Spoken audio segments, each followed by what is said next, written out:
For this test, it's a common test that we actually do here quite a bit because we want to see just how strong these cover stocks hold up to the length of time that we're going to be using them. So Hank Boomershine kind of falls into that category where I think the majority of bowlers in the industry kind of end up being these days. At 300 RPMs, he's not rev deficient, but he's certainly not throwing it with two hands and pushing 600 RPMs. So he is a great longevity tester for something like this.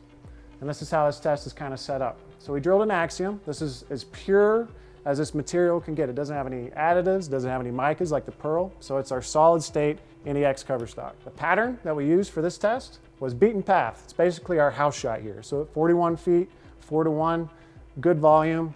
It's a good roundabout overall test pattern for something like this. We took a snapshot of this ball and you could see just how much the lane shine has come into effect. So at 0 shots, it's actually quite dull, quite nice.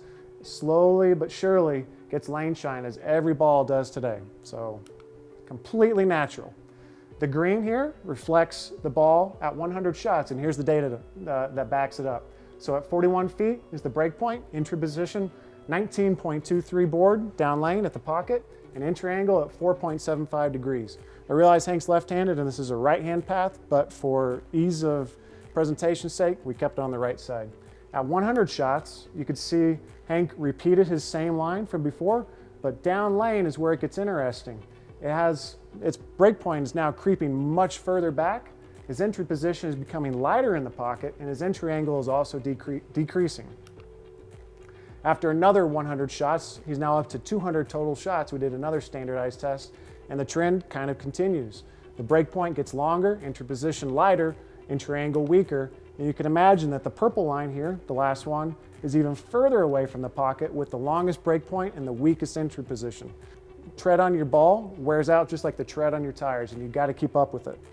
Now, what is happening is that the RA value, or the roughness, the surface roughness of each of these balls is getting very, very smooth. And it's kind of been said, but not really known, that the ball returns to a state of RA that matches the lane, because every time the ball takes a turn down the lane, you're basically sanding the ball to the roughness that lane is. So we're going to see the RA creep down as these balls progress down the line. Now, this measurement of RA is actually something that we test quite a bit here because it's one of the standards that we have to plan for when sending USBC a set of approval balls. So at 500 grit, a ball cannot exceed more than 50 microinches, and that's 1/1,000,000th of an inch. At 0 shots, sanded out of box, this ball has an RA of 10.48 microinches. At 100 shots, drops down a little bit, which is to be expected because we saw it visually on our graph and our data. The break point was getting much longer, entry angle was decreasing, and it wasn't finishing nearly as strong in the pocket. At 200 shots, it's getting even shinier.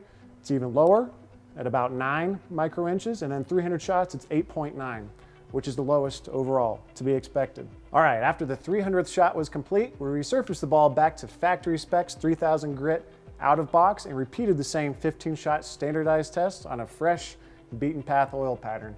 Let's see what happened. Remember, at 0 shots, the average RA was 10.48. After a surface factory complete resurface, it's 10.63. So we actually got a little bit rougher. Performance-wise, here's the data from the very first round of 15. Okay, after 300 shots, we resurfaced the ball back to factory spec, 3000 grit. Here's the data from the very first 15-shot standardized test. And then here's the data after the ball's been resurfaced. You can see that we actually gained a little bit earlier break point and a little bit better finish position into the pocket. Remember, this was a test conducted with 0 wiping off of the ball in between shots. It was strictly resurfaced back to mechanical friction, and it gives further credence just how strong NEX is just by maintaining the surface of your ball. So super important. Got to remember that just like the tread on your tires, the tread on your ball wears out as well. So we didn't detox it, and again, strongest cover that we've done to date. We're super excited that we feel like it's the next biggest breakthrough since NRG was first introduced 10 years ago on the virtual gravity nano. you.